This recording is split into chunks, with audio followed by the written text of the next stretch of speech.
যারা বলে মহিলা পুরোহিত হতে পারে না, মহিলা পুরোহিত হয় না, তাদের কাছে আমার একটা প্রশ্ন, কোন গ্রন্থে তা লেখা আছে যে মহিলা পুরোহিত হয় না?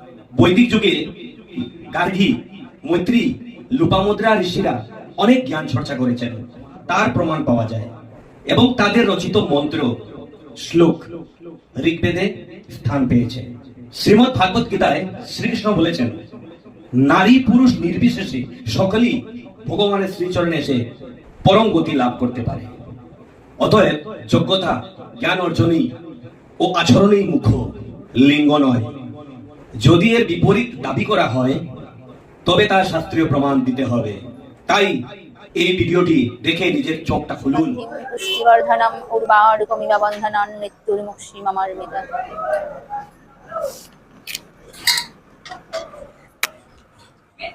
ওম অম্বে অম্বিকে অম্বালিকে নমাকস্রণকয়তি সশস্ত্রক সুভদ্রিকাং কামপিল্লবাসিনী।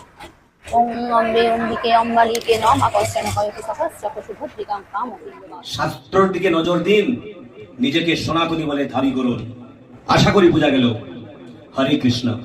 सत्यं शिवं सुन्दरम्